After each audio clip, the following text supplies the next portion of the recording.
Hello and welcome to this video on the business cycle. In this video we're going to be looking at what is meant by GDP, the 4 stages of the business cycle, and how those different stages can affect businesses. In this series of videos we've been looking at how the economy affects business. So it's worth starting off with a brief description of what an economy is. An economy is in a system through which resources like land, workforce, money and tools are used by businesses or firms to produce products that we, people who live in houses, want to consume or use or buy. And in return, people who live in houses are one of the resources, the workforce, that businesses use.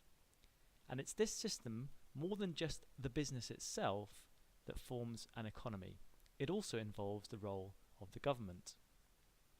So we're going to be looking at the UK economy, the resources available to the UK and the UK government, and how their decisions and what happens within this system affect businesses in the UK. Let's start off by thinking about how we'd measure the size or the scale of our economy.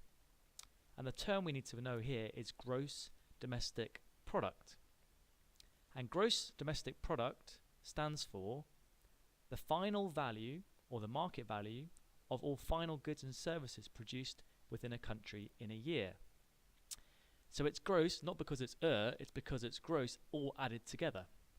So if you add up the value of all the goods and services produced in the UK in a year, you would get to the country's GDP. And most economists use this concept to measure the size of an economy. The figure itself is normally estimated by the government. So you might want to have a guess yourself. What do you think might be the top 10 biggest economies in the world by gross domestic product? Well, if you suggested some of these countries, you're pretty near the mark. United States being the largest, followed by China, Japan, and based on this chart here from 2014, the UK would rank 5th. If we look at UK GDP more closely now, this line here shows us the GDP, the amount of goods and services produced, the value of goods and services produced every 3 months, every quarter. If you were to add it together throughout a year, and you might want to just do this in your head quickly, difficult calculation, but add up the value of all the cinema tickets, all the iPhones, all the haircuts, all the dog grooming, anything, any product, goods or service, add it all together, what number do you come to? A mind-boggling £1.5 trillion per year. That is the size of the UK economy. The second thing you might note from this chart is that it tends to go up and down over time, and that's the next topic we're going to look at. We're going to look at the business cycle next. The business cycle is a term we use to describe the fluctuations or the ups and downs in GDP over time. Remembering from our previous chart for the UK's GDP, it was going up and down over a period of time.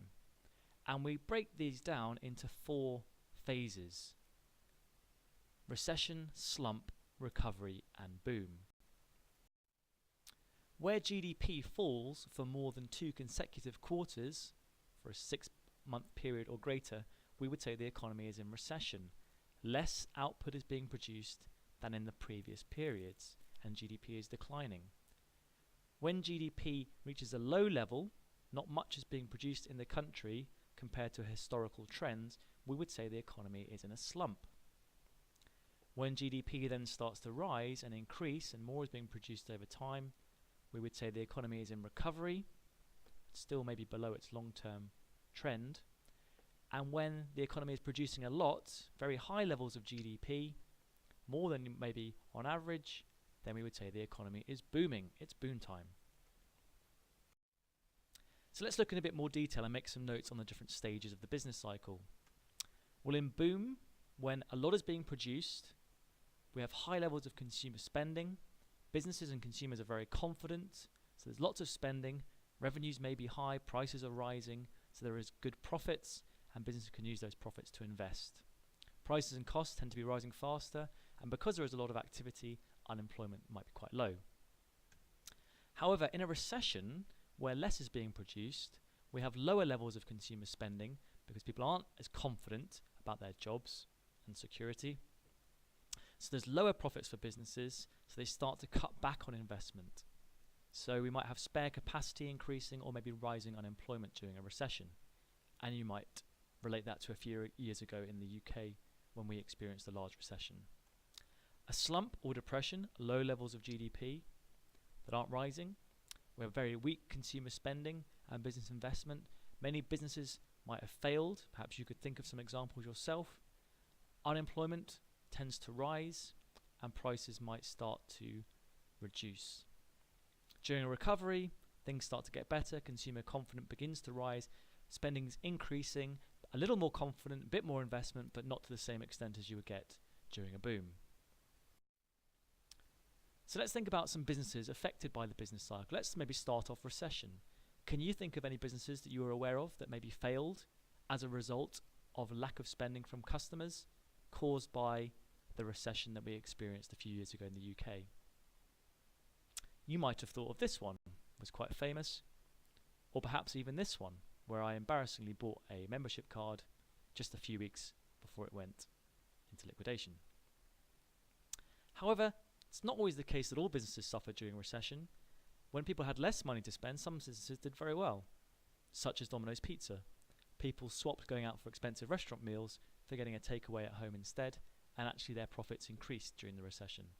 Likewise, Uniqlo, through some clever marketing strategy and being able to cut back on costs, also experienced a large level of success and expanded their business during the recession.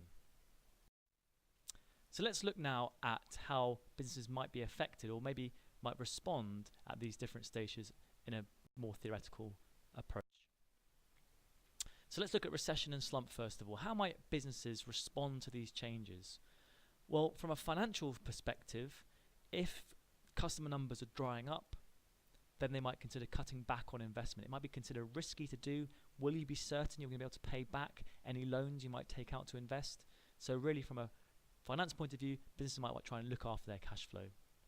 From a marketing point of view, in terms of targeting markets, should you just focus on your core markets? It's maybe risky to expand into new markets when there is a recession or a slump in demand. You maybe flip it around and evaluate that comment by saying, well, actually, it might be a good time to expand if another country, somewhere else in the world, is experiencing a boom. From a resource management perspective, it might be an opportunity to scale back capacity. It's likely your capacity utilization might be quite low during a recession with lower demand, so your unit costs are higher, so scaling back capacity might be a sensible option. From a human resources perspective, with less demand, do you need a larger workforce? Maybe redundancies would just be a sound strategy. In terms of recovery and growth, again, if we look at the finance department, maybe actually it's an opportunity to increase investment, take out more loans perhaps, or raise more investment and expand the business. During a period of growth or during a boom period when prices are rising and consumer confidence is high, it's an opportunity for the firm to maximize profits. From a marketing perspective, the stage of the economy, if it's recovery or growth or boom, might influence your decision on price setting. You might opt for a more price skimming approach perhaps if you feel that you're able to exploit a higher price environment.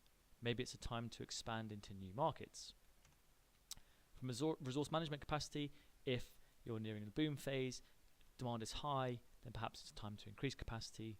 From a human resources perspective, if demand is high, the business is growing, then maybe it's time to recruit. So in this video, we've looked at what is meant by GDP, the 4 stages of the business cycle, and how those stages might affect businesses' decisions and how they might respond.